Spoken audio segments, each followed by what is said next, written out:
while. Shouldn't have left you. That's some great internet content. Step two. Yeah. What's new? I don't know. Quarantine. It's had me not as inspired as normal to write music, but I've been reading a bunch. And the guy that I've been really reading a bunch is Fred Moten. So I wanted to talk about him. And I want to keep it focused because I'm only just now getting into his work. And I want to stay in my lane and only talk about what I really understand and can really relate to and what I have a grip on. But he's really inspiring to me. So yeah, if you're like a Fred Moten scholar and you're advanced with him, this will be basic bitch, like whatever. But if you don't know him, or if you're more interested in my take on him, then check it out. So Moten, he's a contemporary guy. He's like in his 50s. He's a Black Studies guy. He's like typically associated with Black Studies, performance studies, critical, cultural criticism, and he writes a lot about music. Two of the books I've been checking out is In the Break, which is about the aesthetics of the Black radical tradition. This other one, Black and Blur, which is part of this trilogy called Consent Not to Be Consent Not to Be a Single Being.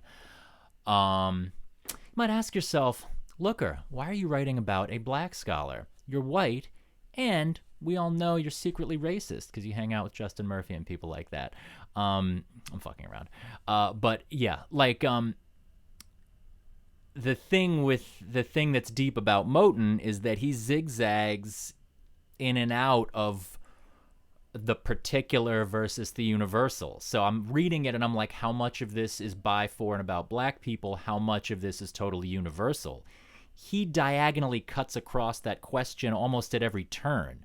So there almost isn't an answer to that, but the answer is in the fact that he's sort of like zigzagging around the answer. So yeah, like one of the things that I love about Fred Moten is that he really goes beyond he blurs the line between poetry and theory. And you can see from that quote that I had up top. What was that quote that I had up top? It was like a really good example of it. He's talking about, right, that quote I had up top, he's talking about the idea of what he calls diffusion. And he says, a diffusion is, it's a dispersal more than a dispersal, a funding that is not so much founding as a continual finding of that which is never lost in being lost. Now, actually, we're not even going to talk about the meaning of that quotation because I don't actually fully have enough of a grip. I sort of have a sense what that means, but I'm not even going to analyze that. But that's his style, that kind of a sentence, a dispersal, it's a dispersal, a founding, a finding, yeah. So you hear how just the zigzagging of rhyming in that, I mean, that's not what you would call like normative quote unquote theory, but so much of his sentences are completely straight up hardcore theory. And then he has a different image of thought. He's forging his own image of what thought is.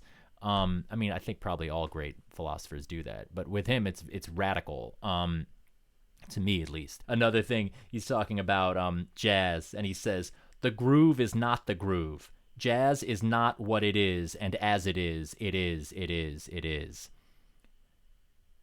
That's just, I mean, that's a ride cymbal. It is, it is, it is, it is. That's a jazz ride cymbal. I mean, it literally, he's doing jazz. Like, it's like the sentence is jazz. He's like a jazz musician, essentially. So yeah, so those are examples of just his poetic aspect. And so obviously I love his stuff just on an aesthetic level, because the stuff that I understand, and I understand it by the poetry. The stuff that I don't really get is still beautiful because of the poetic and musical aesthetic of it.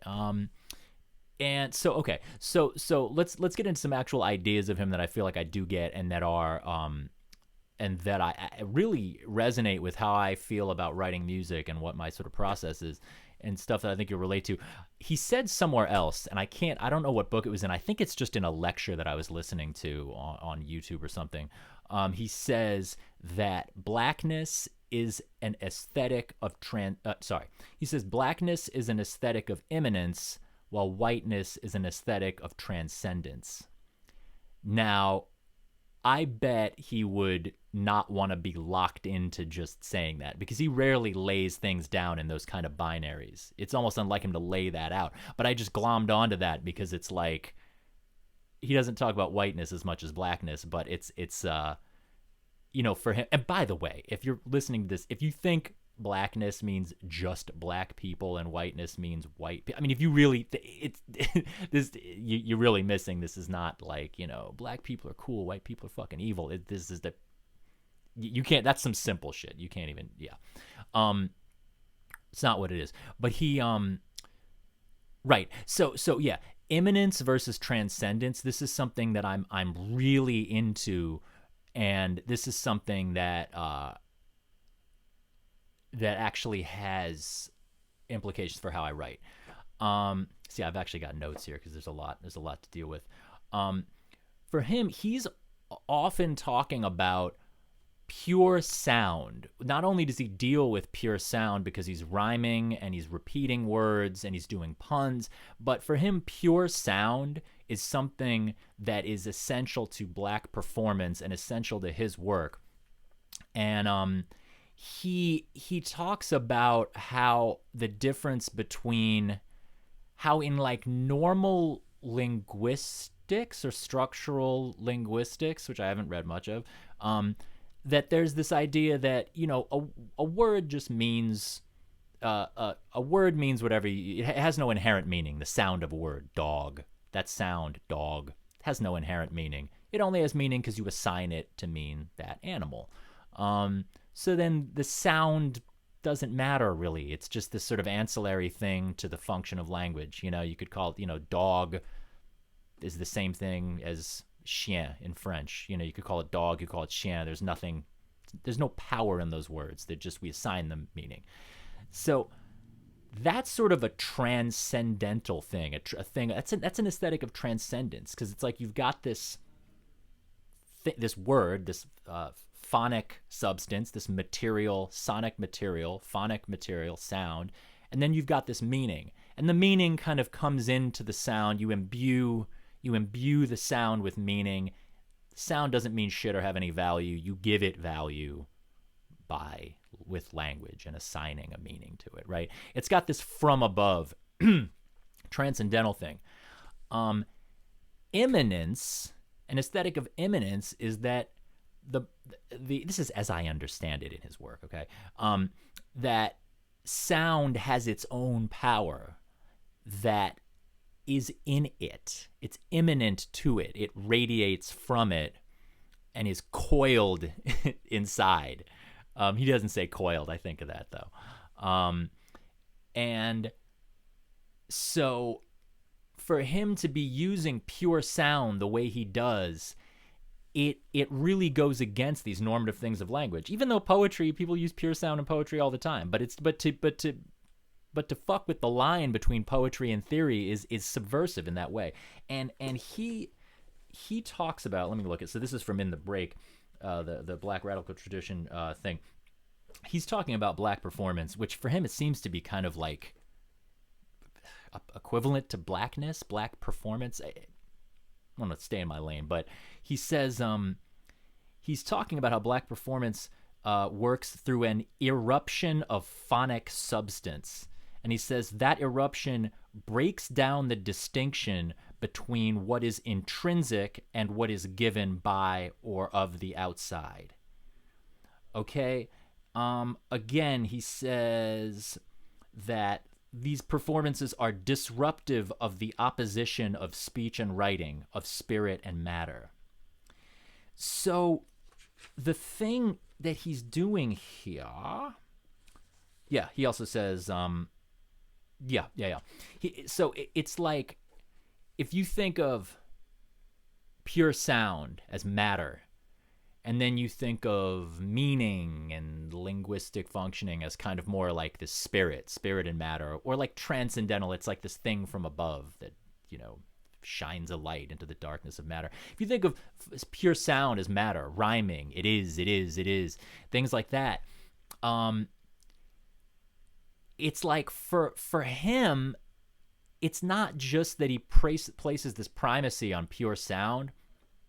It's that for him, the sort of eruption of the pure sound within this world of meaning and representation and speech, that eruption of pure sound actually renders, it blurs the line between spirit and matter. So it's not like matter taking over spirit. It's like matter sort of zigzagging out of that opposition. So it deals with non-opposites, or see, I don't want to say transcends because that's transcendence, but zigzags around opposites, flees away from these oppositions of spirit, matter, sound, language.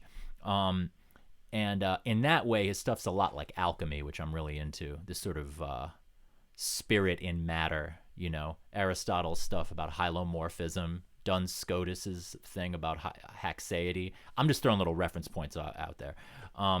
But so obviously this is musical because pure sound is musical. But also as a songwriter, because I don't write purely instrumental music, because I write vocal music and sing. It's a big thing, is singing, and my lyrics are a big thing for me, at least. Yeah, for me, this issue of text versus pure sound, or what it means to sing, is big. And I got into that in my video from like a couple months ago called Singing is Weird, where I talked about melisma. For anyone who missed that or doesn't know, melisma is when you take one word and you stretch it out over many syllables. You take a word and you stretch it out, right? So you're singing words and they represent things linguistically, and you're hearing words that are saying something, and then once you stretch that thing out, that word out, you depart into a world. You depart from the word, from representation, you depart into pure sound. So it's like this door of pure sound opening up within the word, right? I'm big on that. I love that. That's a very deep thing. When you go to that pure sound world, what does it mean to do that on a spiritual level, artistically? Hold on a second. So I talked about that. Wait, let me make sure I'm not missing anything. Yeah. What was I gonna say? Yeah. So in that video, and when I was talking about melisma, I kind of did have this like duality going on, where I was like, oh, there's like normal singing where you can hear the words and where the words are set in a syllabic way. And then there's this other thing where you do melisma and all of a sudden you're into the pure sound world, you know? So I talked about it that way, where it was kind of like this binary of either melisma or not, pure sound or language. But as far as the sort of subverting the binary between them, you know, and kind of going beyond the thing of spirit and matter, and sort of this eruption of pure sound. Pure sound as a subverter of the binary. I was thinking, you know, like great music always does that, and you know, the best stuff that I've written, and when I'm writing and it really is a vibe, it does that, and it's because it's like this. Even when there isn't melisma, even when I'm not singing melismatic melodies, you're still dealing with pure sound. You're just it's just less obvious because you're singing words. So when I sing the new Psalm 0, you know, when nature reaches her hands back inside us, right? Text, clearly text, and then melody. The text is set to melody. It's very clear. So I'm speaking, but I'm also singing. So the thing is, though, even when I'm doing that, the pure sound for me is drawn out of the words in a way that's a sort of orientation of immanence. It's not an orientation of transcendence. And here's what I mean is, like, I always write lyrics first, right?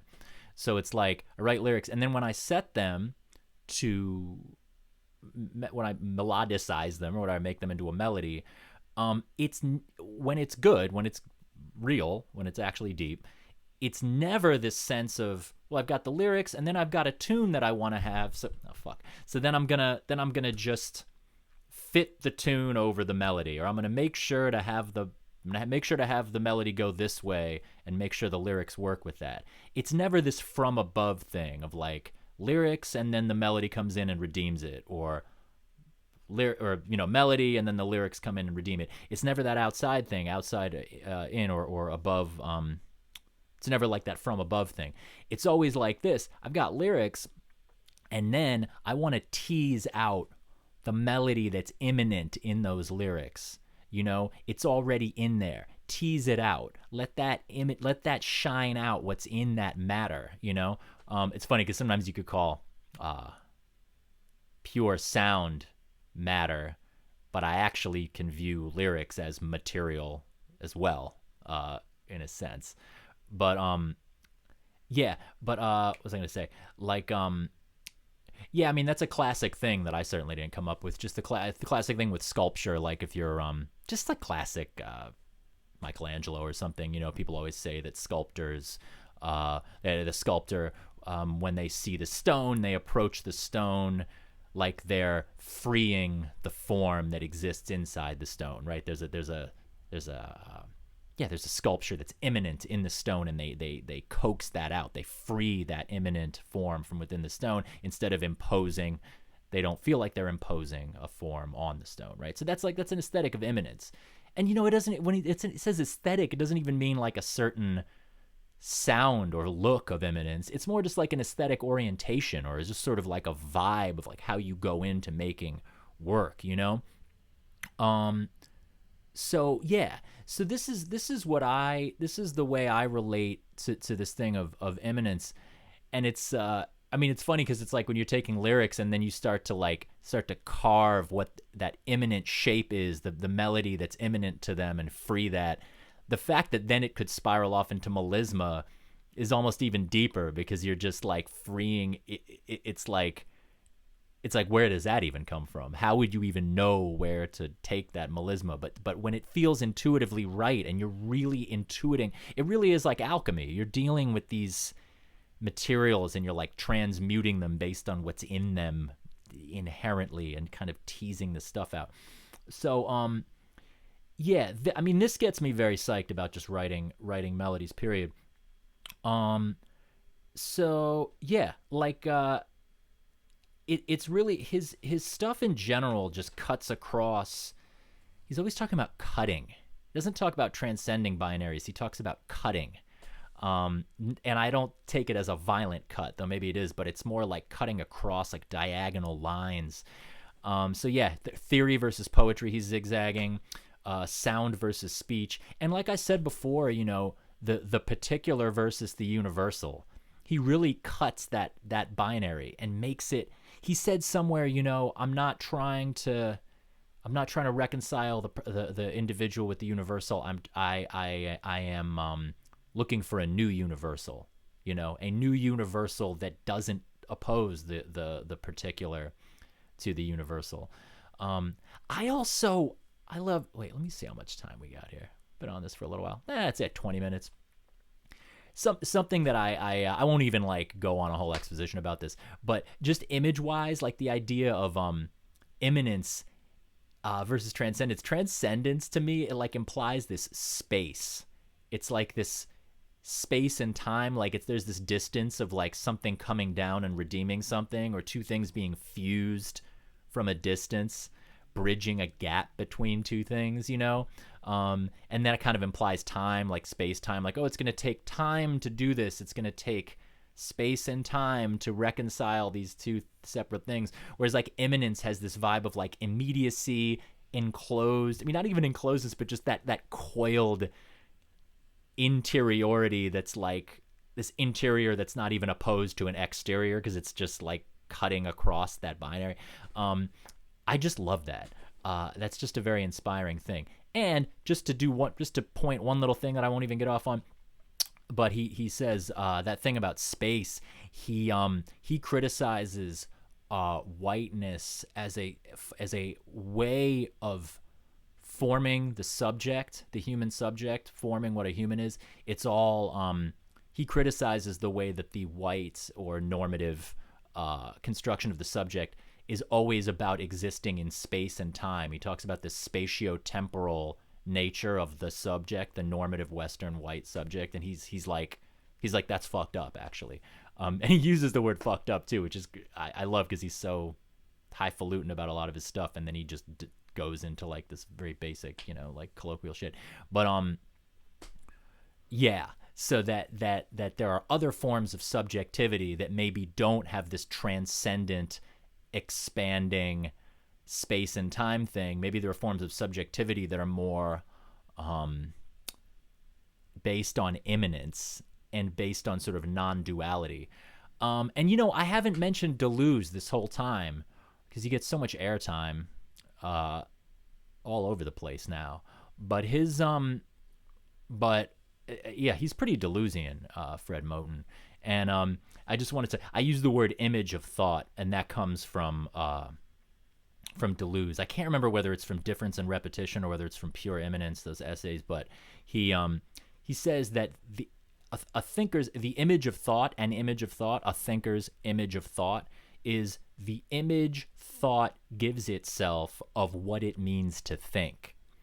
So this aesthetic of immanence that he has, that Moten has, to me, it's an image of thought that is different. It's not even opposed to, it's just different from like normative thought, because it's like a critique of just what we normally think of as thought.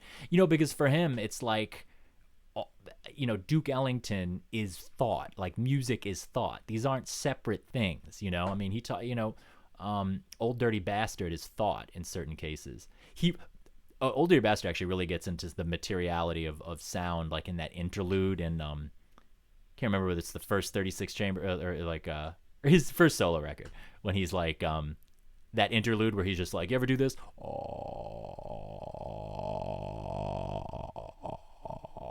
Like that shit where you try to, like the shit when you do when you're a kid, where you slow your voice down to the clicking sound. That's thought, doing that on your album is thought. So yeah, different image of thought. Immanence. Free the melody from the lyrics, free the lyrics from the melody. Coiled power within. I'm the one who keeps saying coiled. That's not Moten. Yeah, check him out. Yeah, gonna have some more live streams coming soon with some people that you probably know already that I'm pumped about. All right, thanks for listening. Bye.